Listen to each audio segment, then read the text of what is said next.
Assalamualaikum warahmatullahi wabarakatuh. Izin memperkenalkan diri, nama saya Dira Mawarni dari PK 4205 dengan NIM 1103180053. Kali ini saya akan membahas tentang thread. Thread terdiri dari ID thread, program counter, himpunan register, dan stack. Dan ada dua jenis program yang dieksekusi, yaitu proses berat atau heavyweight, itu secara tradisional, proses ringan lightweight secara thread. Thread dapat melakukan lebih dari satu pekerjaan pada waktu yang sama. Di sini ada dua contoh proses, yaitu single threading dan multi threading. Pada gambar pertama, yaitu single threading adalah sebuah lightweight proses atau proses sederhana yang mempunyai thread tunggal yang berfungsi sebagai pengendali atau controller. Pada gambar kedua, yaitu ada multi-threading, yaitu proses dengan thread yang banyak dan mengerjakan lebih dari satu tugas dalam satu waktu. Keuntungan multi-threading yaitu pembagian sumber daya, yaitu secara default, thread membagi memori dan sumber daya dari proses. Ketika thread berjalan pada data yang sama, thread tersebut bisa berbagi cache memori.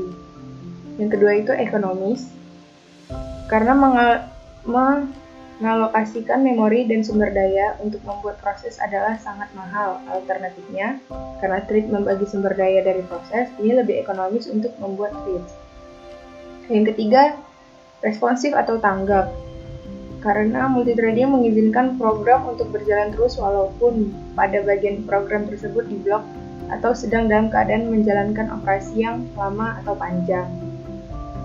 Yang keempat, pemberdayaan arsitektur multiprosesor, yaitu keuntungan dari multithreading dapat ditingkatkan dengan arsitektur multiprosesor, di mana setiap thread dapat jalan secara paralel pada prosesor yang berbeda. Kerugian multithreading yaitu multiple thread bisa mengganggu satu sama lain saat berbagi hardware resource, misalnya cache memory. Yang kedua, execution time atau waktu proses dari sebuah single thread tidak dapat diimprove atau ditambah, tapi malah bisa diturunkan. Ini terjadi karena penurunan frekuensi yang dibutuhkan ketika terjadi pergantian thread yang berjalan. Yang ketiga, harus ada dukungan dari hardware ataupun software untuk melakukan multithreading. Model-model threading, kernel level threading. Thread ini dibuat oleh pengguna yang berkorespondensi 1:1 dengan intensitas yang terjadwal yang berada di kernel. Ini merupakan implementasi atau penerapan paling sederhana dari threading. Yang kedua, user level threading. Sebuah pemetaan N1 yang berarti bahwa semua level aplikasi thread dipetakan ke entitas tunggal yang ada di kernel. Yang ketiga adalah hybrid threading, sebuah pemetaan M sampai N yang berarti beberapa jumlah N thread aplikasi dipetakan ke beberapa intensitas di kernel. Thread dalam sistem operasi telah mendukung proses multithreading. Yang kedua, setiap sistem operasi memiliki konsep tersendiri dalam pengimplementasiannya.